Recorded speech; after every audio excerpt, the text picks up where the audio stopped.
Hello guys, welcome to my channel hello home. तो friends, monsoon का time है और देखिए आज भी ना बारिश बहुत ज़्यादा हो रही है। आज है 15 अगस्त और आप सभी को 15 अगस्त की हार्दिक शुभकामनाएं। तो बूंदाबांदी पूरे दिन चल ही रही है और ऐसे में ही मैंने सोचा कि आज छुट्टी का दिन है तो क्यों ना गार्डन का कुछ काम कर लिया जाए।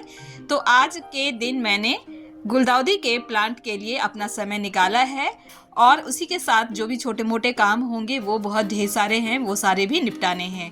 तो देखिए यहाँ 2 दिन पहले ही मैंने सदाबहार के प्लांट को लगाया है, रिपॉट किया है। ये छोटे छोटे से प्लांट अपने आप उगाए थे तो उन्हें मैंने एक पॉट दे दिया है क्योंकि पिछले प्लांट मेरे सारे फंगस से खराब हो गए हैं।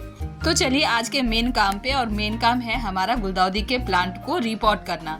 इन्हें मैंने कटिंग से कैसे ग्रो किया था इसका वीडियो आप सबके साथ शेयर किया हुआ है और रिजल्ट आप देख रहे हैं कि बहुत ढेर सारे प्लांट्स जो उगाए हैं। कुछ प्लांट ऐसे हैं जो खराब भी हो गए हैं। सारे के सारे रिजल्ट जो है वो 100% नहीं मिलते हैं। कुछ प्लांट ज़रूर खराब हो जाते हैं, इसीलिए हम ज़्यादा से ज़्यादा कटिंग लगाते हैं ताकि उसमें से बहुत सारे ढेर सारे प्लांट हमें मिल जाए, कई सारे प्लांट खराब होने के बावजूद।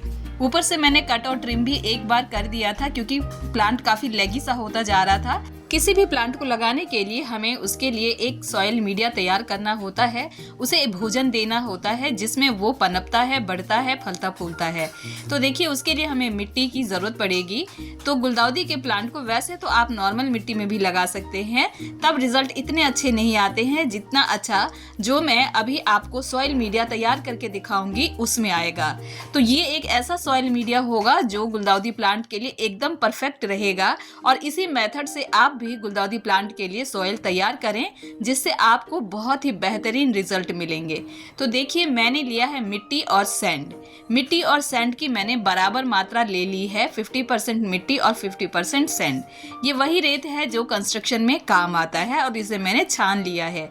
मोटा हिस्सा मैंने इधर रख दिया है जो हमारे एडेनियम प्लांट के लिए काम आएगा और इसे मैं साइड में रख लूंगी।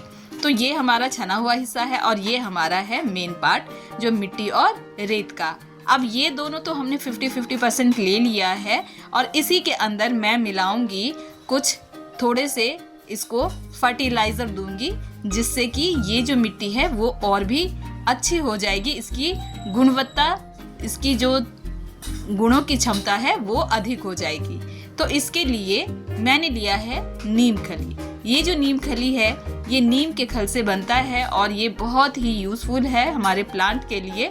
इसमें प्लांट को फंगस नहीं लगता और साथ ही साथ बहुत सारे न्यूट्रिशन भी मिल जाता है हमारे प्लांट को।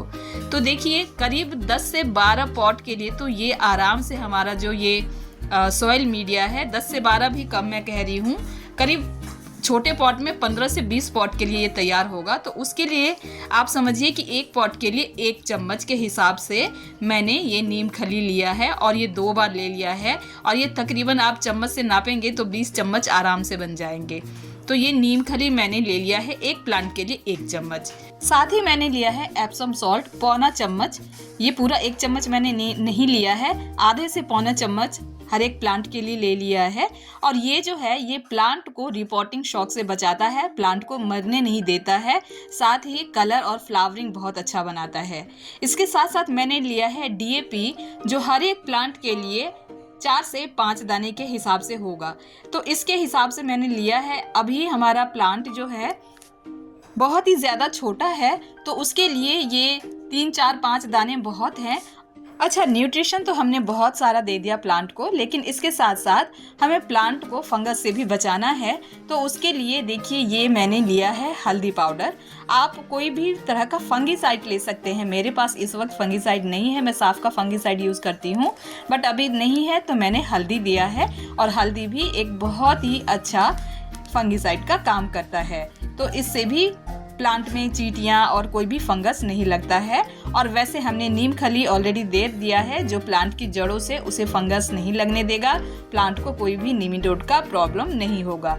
इस तरह से मिलाते हुए आप मिट्टी को तैयार कर लें। इसे मिलाने के समय आपने प्रॉपर ध्यान रखना है कि हर एक कण जो है वो आपस में मिल जाए। तो देखिए मिट्टी को बहुत अच्छे से मिलाने के बाद हमारी मिट्टी कुछ इस तरह से तैयार हो गई है और बहुत ढेर सारी मिट्टी तैयार हुई है। जिसके अंदर हम अपने प्लांट को लगा सकते हैं। तो अब बारी आती है, मिट्टी तैयार हो गई है पॉट की। अब पॉट हम कैसा लें, तो देखिए जो पॉट मैंने लिया है ये वही 5 से 6 इंच वाला पॉट लिया है, जो नर्सरी पॉट होता है जिसमें प्लांट बाहर से कई बार हमें मिलता भी है। तो यही पॉट मैंने लिया है। हमारे एक प्लांट के लिए ये पॉट एकदम सफिशिएंट रहेगा। और जब भी आप इस तरह की कटिंग से प्लांट तैयार करते हैं और उसे आप रिपॉट करते हैं तो पहले आप उसे छोटा पॉट दें, बाद में आप उसे और बड़ा कर सकते हैं। पॉट के अंदर इस तरह से मैंने होल्स को कवर करने के लिए पत्थर के टुकड़े रख दिए हैं और कुछ होल्स को खाली रखा है, जिससे कि एकदम ही ड्रेनेज बंद भी ना हो जाए और इतना भी ड्रेनेज खुला ना रहे कि सारी मिट्टी बाहर निकल जाए। अब हमें इसमें मिट्टी फिल करना है। तो मेरा जो तरीका है वो ये रहता है कि मैं मिट्टी फिल करते समय एकदम से ये फर्टिलाइज़र वाली मिट्टी नहीं भरती हूँ। मैं नीचे सबसे पहले एकदम प्लेन मिट्टी भरती हूँ, जो हमारा नॉर्मल गार्डन सॉइल होता है। वैसे जो मेरा नॉर्मल गार्डन सॉइल होता है वो भी बहुत ही बढ़िया रहता है, क्योंकि ये जो हमारी पुरानी सॉइल है एकदम कोई ऐसी जगह की मिट्टी नहीं है जो किसी कंस्ट्रक्शन एरिया से या कहीं से उठाया गया हो। ये काफ़ी समय से हम एक पॉट से दूसरे पॉट में, दूसरे पॉट से तीसरे पॉट में जो हम करते रहते हैं, ये वो वाली पुरानी मिट्टी है जो प्लांट के लिए बेहतर ही रहेगा। और देखिए इस तरह से मैंने सभी पॉट में नीचे से 1 से 2 इंच मैंने मिट्टी फिल कर दिया है। अब मैं इसमें ये तैयार करी हुई मिट्टी फिल करूंगी। और मिट्टी फिल करते समय ये ध्यान रखना है कि एकदम ही भर भर के नहीं फिल करना है, थोड़ा खाली रहने देना है, क्योंकि अभी हम प्लांट को रिपॉट भी करेंगे तब भी और मिट्टी लगेगी। और साथ ही साथ हमेशा पॉट को थोड़ा ऊपर से 2 इंच के आसपास खाली भी रखना चाहिए। तो देखिए इस तरह से मिट्टी को फिल करने के बाद अब हम इसमें प्लांट को ट्रांसप्लांट करेंगे। तो चलिए अब प्लांट को हम निकाल लेते हैं। तो प्लांट को बहुत ही तरीके से आपने निकालना है, जिससे कि इसकी जड़ें जो है वो खराब ना हो।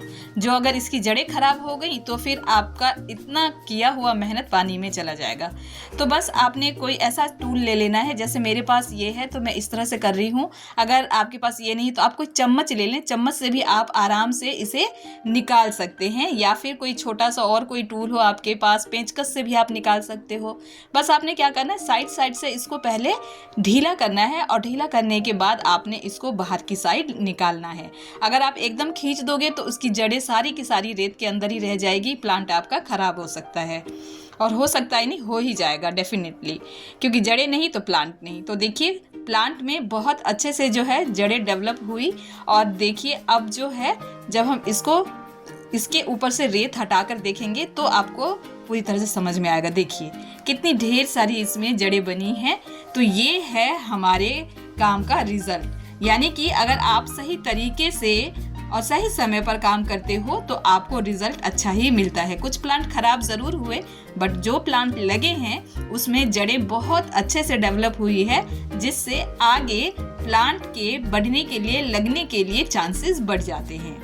तो इससे हमें ये उम्मीद बन जाती है कि अगर इतनी जड़ें हैं तो हमारा प्लांट डेफिनेटली लग जाएगा। देखिए इस तरीके से सभी प्लांट को हमने लगा लेना है। और देखिए मैंने एक और यहाँ पे प्लांट को लगा लिया है। अब सब प्लांट को लगा लेते हैं। तो अब हमारे सभी प्लांट लगकर तैयार हो गए हैं। सभी पॉट में मैंने प्लांट को लगा लिया है।